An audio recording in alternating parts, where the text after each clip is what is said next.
Danny Morrison, the executive director of the Charlotte Sports Foundation, along with Coach Neal Brown.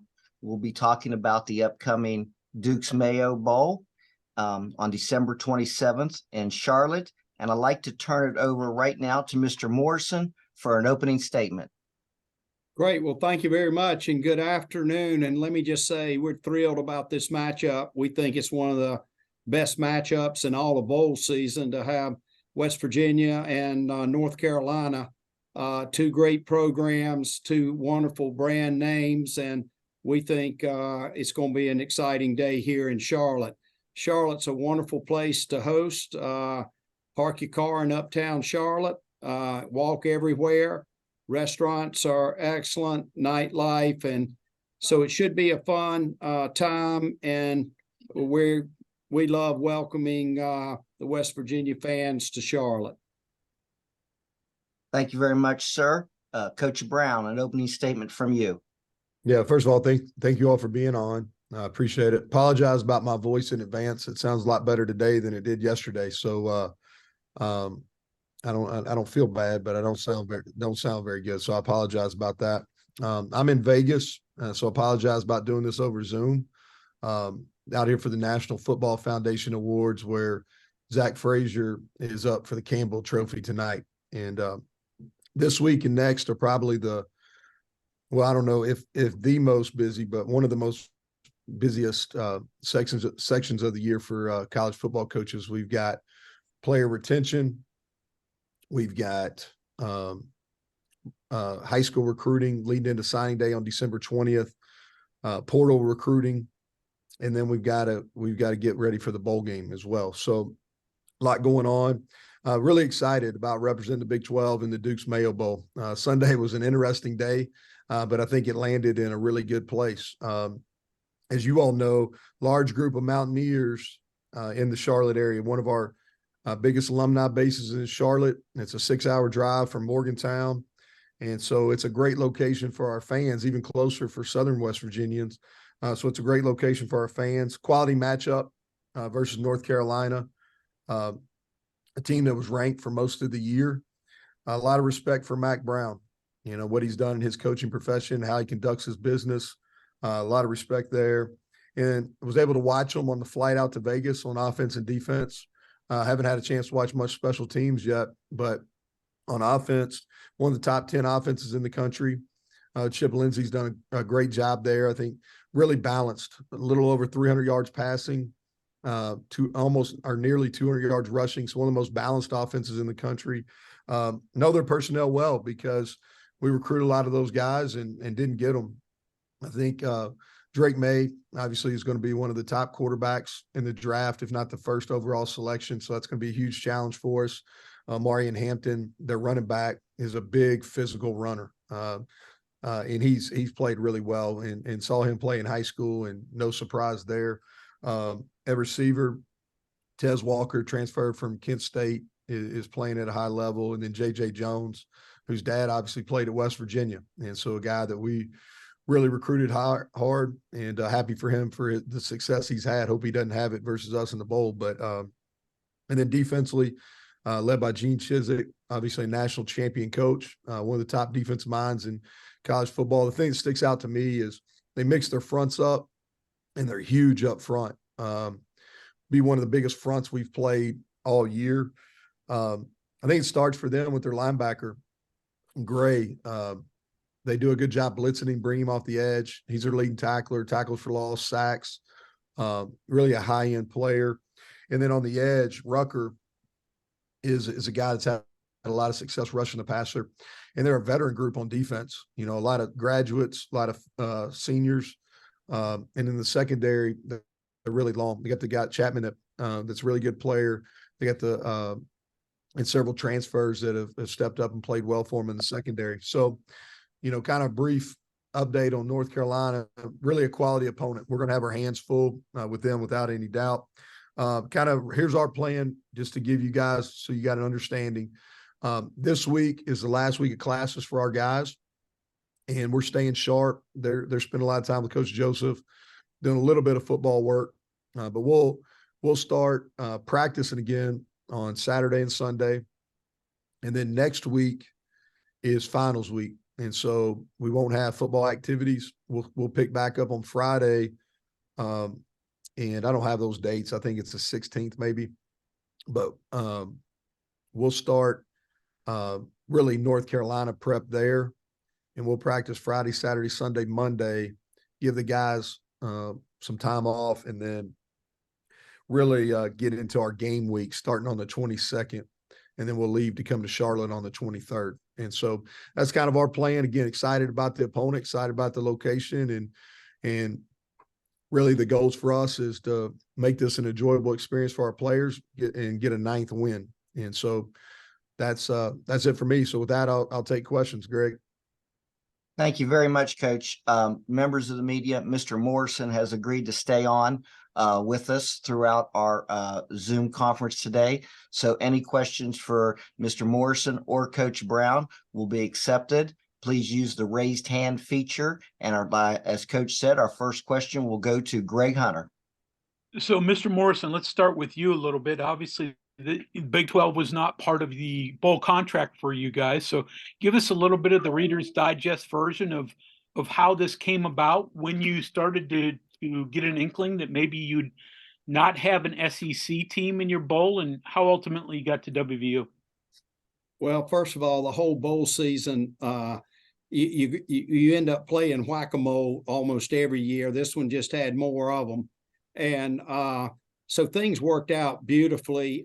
Sometimes you make the sausage and you hope you have a wonderful outcome, which we did. And the fact that the Big 12 had an extra bowl eligible team certainly worked well in our favor. And ESPN has always been great about helping in all of bowl season. And so this just worked out where Big 12 has an extra team. West Virginia is a perfect fit for us in our bowl, and we're able to get a quality opponent in North Carolina. So it's one of those days where there seem to be moving parts all throughout the day, and then you get thrilled with the matchup that you have at the end. Greg, do you have a follow-up? Not right now. Let somebody else go. I'll jump in later. Okay. We'll go to our next question to Cody Nesper. Hey, Neal. I guess somebody's got to ask, but 1, do you like mayonnaise? And 2, are you willing to take the mayonnaise bath if you win? So I plead the 5th on the first question. And yes, I'll gladly take, if that means a 9th win, I'll gladly take the bath. Our next question goes to Kevin Kinder. Thanks. Mr. Morrison, can you tell us all of the entities that are involved in that day of bowl selections? You know, it kind of seems like a throwback to some of the old days when, you know, all the different bowls were jockeying for position. And I know you have the ties that you got to fulfill, but, you know, what people are on the phone or talking to each other? And are there proposals being made? Hey, match this team and that team. This is what we want. No, I wouldn't say proposal. It's just as you work through all of the various scenarios, you try to come out with what might make the most sense. And with West Virginia sitting in close proximity to Charlotte, and I've always said that when teams, the best bowl experiences are when fans can drive. You have more fans, better environment.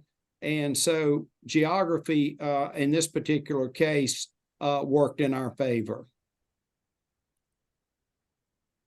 We'll go to Mike Asti.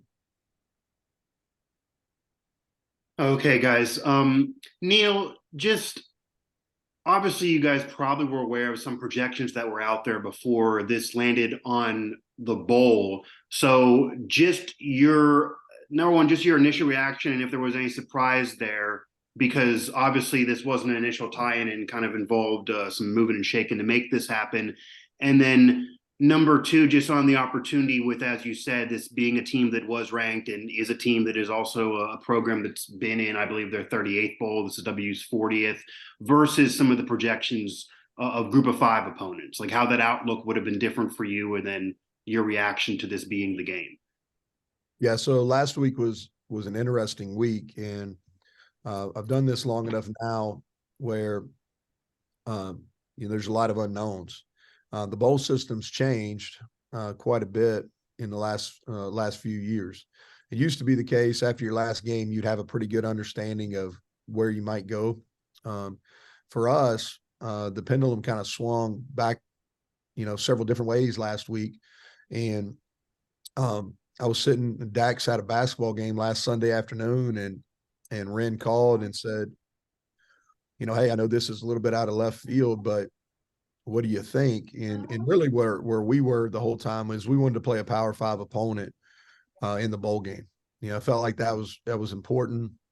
And that was really where we had centered our discussions on. And so, I don't know if it was 12:30, 1 o'clock on Sunday when Ren called and presented. And I thought it was a tremendous opportunity, and for the same reason I said in the opening statement, it's a 6-hour drive from Morgantown, even closer for Southern West Virginia. There's I've done several events in Charlotte, and so I know there's a lot of Mountaineers there.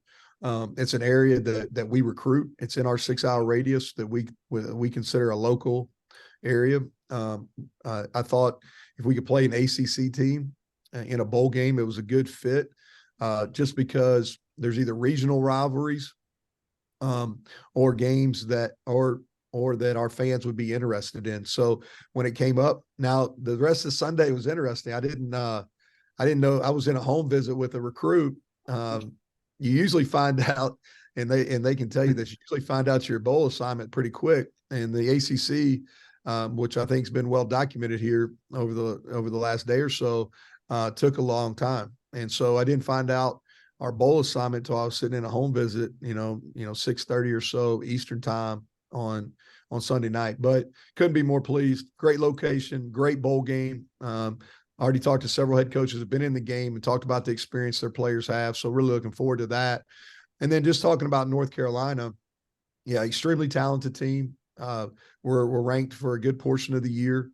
Have some high-end talented players. Several guys on that roster will get drafted.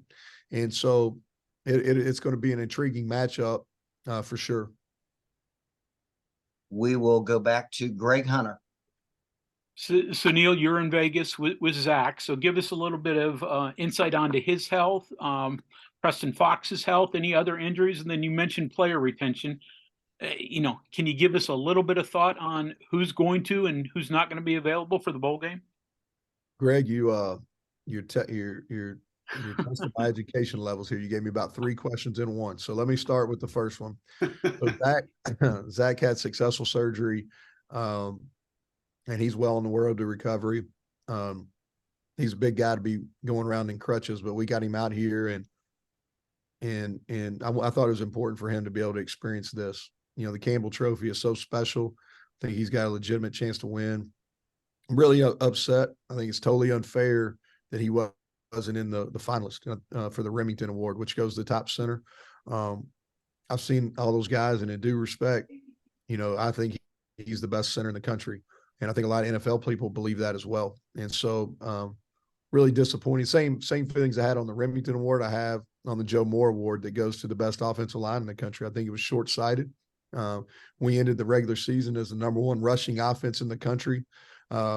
We've given up one of the fewest number of sacks in the country. And I don't know what else you use to measure O-line success. And then Zach's been our leader of that group. And for him not to get in the Remington Award finals, I think is really a shame. And so I want to make sure I let my thoughts be known on that. And then back to Preston, I think it's too early to tell whether he's going to be available in the bowl game or not. He's recovering. It's a little bit of a process. So I don't know if we'll know that until we really get into game week on the 22nd. So I think he's questionable. As far as retention is going, that's something we spent a lot of time on last week, and it's going to be ongoing. It's a different world. Y'all follow it. Our hope is that we can hold on to our main players, and you're going to lose some. That's just normal, and you're going to lose some, but but we hope we can keep them all together. And then, I'm sure we'll have a little bit of activity after the bowl game as well. And, but I'm pleased where it's at, but it's also very fluid, and it'll be fluid all the way to when the portal closes. We'll go back to Mike Asti. Hey, Neal, just on that note to kind of follow up, and I know you're not going to get into a particular player in particular, but just wondering your thoughts on, because of the way things go, there are players that may have been with your program in the past that then chose to leave, entered the portal with another program, and are now back in the portal. What is your philosophy on, if you had a player, he departed, and then would you be interested potentially in bringing a player like that back? Or is it kind of like once you break up with a girlfriend or boyfriend, you don't want to jump back in for whatever reason? Like, where is your thoughts on that? Because there are some players that are fans talk about, even though you maybe won't get into particulars. Yeah, I think it's quality. That's a quality question, fair. And so it'll be on a case by case. A lot of it depends on how they exited the program. I think that's what's really important. How they handled themselves on the way out. Are there guys that we would welcome back? Yes, the answer would be yes. Are there some that we would not welcome back? And the answer to that would be yes as well. So it's going to be evaluated on case by case, but it's definitely not where, the answer is no, we'll never welcome, because that's not the case. There's some guys that left for some reasons that I understood. I would have loved to kept them, but I did understand kind of where they were at that point. And they handled themselves in the right manner and did it in the right way. And so if those guys wanted to come back, then we would welcome them back. But it's going to be on a case by case. Our next question goes to Keenan Cummings. Hey, Neal, you mentioned kind of a lot of the overlap with the players they have. How important is a game like this to recruiting? And secondly, you told me to ask this next time I talk to you. So what positions are you targeting in the transfer portal here moving forward? Yeah, I think anytime that you play a game that's going to be nationally televised, and I haven't looked at all the time windows. I'm not sure if we go head to head with another game or not, but I don't think we do. I can see that. Yeah, so that's good.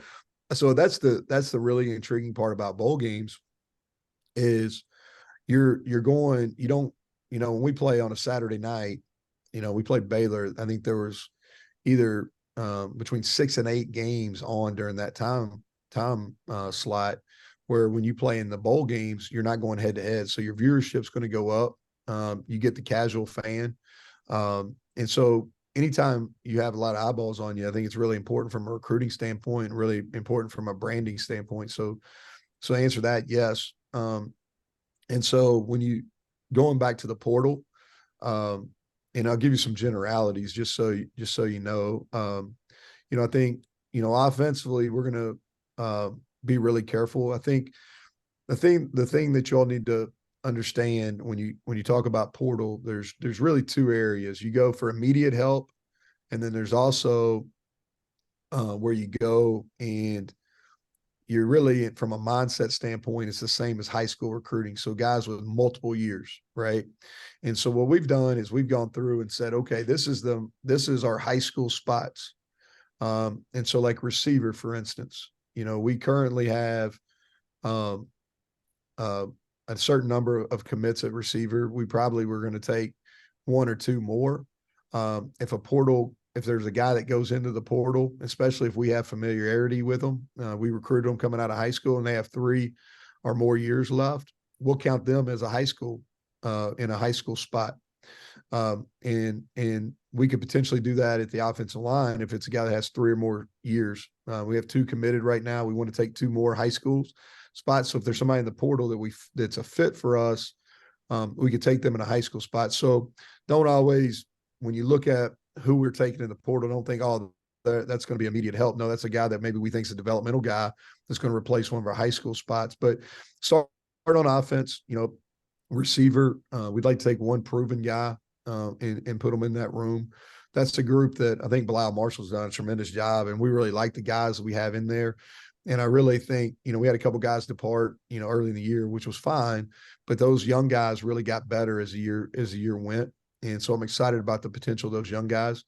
And then defensively, we need numbers at linebacker, you know, and those are to help on special teams and on linebacker. Some of the issues we've had on special teams been we don't have enough mid bodies, and we've been really thin in the secondary.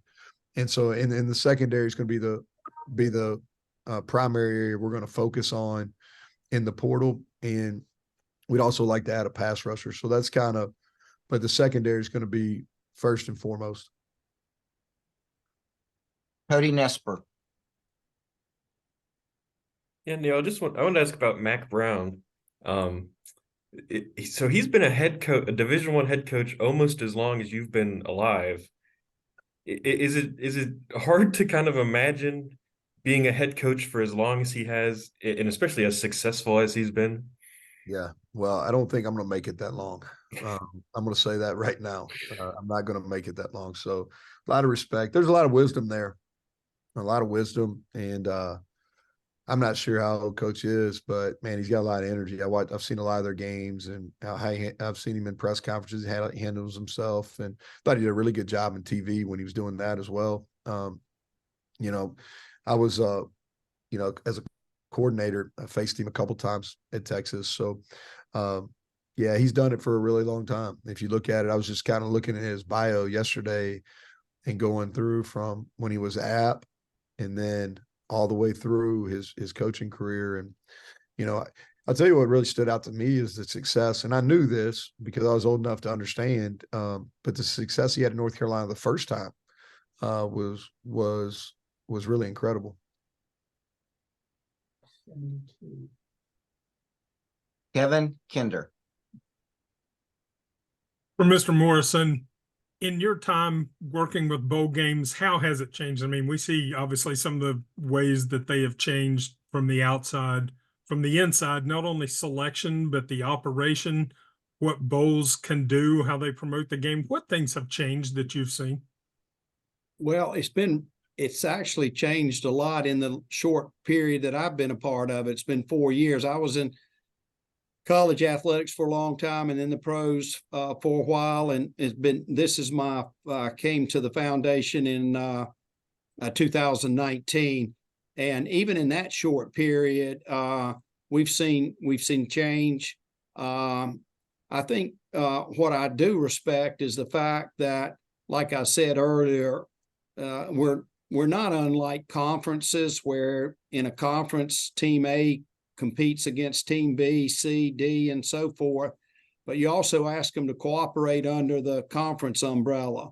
And it's all held together by trust. And that's what we try to do in the bowl season. And I think, you know, it's just like college athletics over the last 4 years and all the changes we've seen there. It's just an evolving enterprise, and we've continued to see change in the bowl side. Our next question is from Bob Hertzel. Yeah, hey, Neil, question.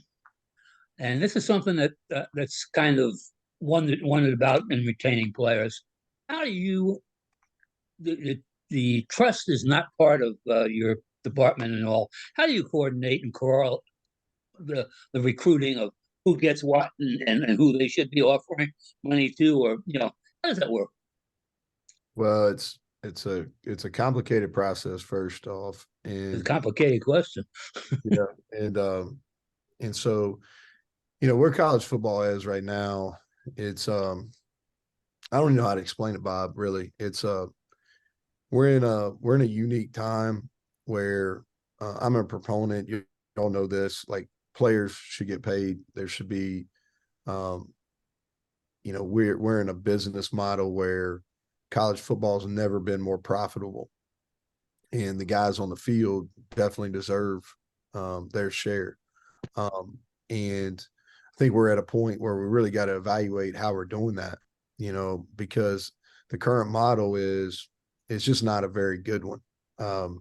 And so we think we've got to really evaluate how we're compensating our guys. And I hadn't had a chance to look at what Charlie Baker put out today. I know he put out something kind of addressing some of this, but revenue sharing, is definitely something that needs to be evaluated. And how do we get these guys compensated in a way that's fair?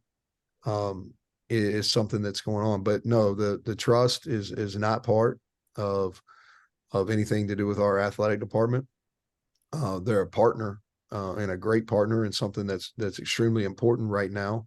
And we're in the process of continuing to raise funds and to try to grow the amount of dollars we have that can benefit our players. But there's some different metrics that they use to determine what market value is. Our final question today comes from Mike Kazaza. Danny, if I can go back to you for a second, just on the selection process. I'm curious, when you have an opening like this, what access do you have to other conferences and other schools?